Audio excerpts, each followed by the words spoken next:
The Tasmanian government last month unveiled plans to slash the tax rate for poker machines in the state's two casinos, both owned by former Liberal Party donor Federal Group. The Liberals refused to outline the proposed changes to voters prior to the state election, but it's now been revealed the Federal Group was told last December. State political reporter Alexandra Humphreys has the story. On the campaign trail, the Premier wasn't keen to drill down into his tax plans for Pokies. Why won't you say what the tax rate for federal is going to be before the election? 2018 was the election that gaming reform was brought forward, and our policy will simply implement that.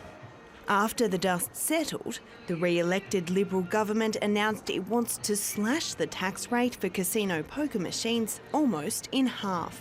New documents reveal the Premier had already told Federal Group they'd be getting a tax cut, months before the election.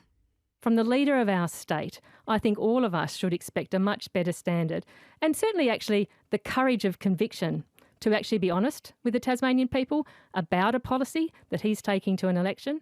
The Premier can't withhold information in the run-up to an election when Tasmanians are asking for it just by brushing it off and saying that that was the last election, that was an issue for then. It was a very serious issue.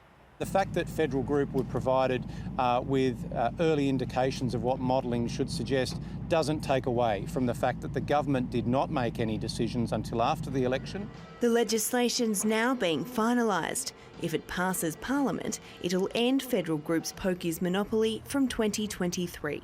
With Labor now supporting Pokies in pubs and clubs, its focus has turned to improving harm minimisation measures. What that means for the government's gaming legislation, if anything, will be revealed when it comes before Parliament later this year. Alexandra Humphreys, ABC News.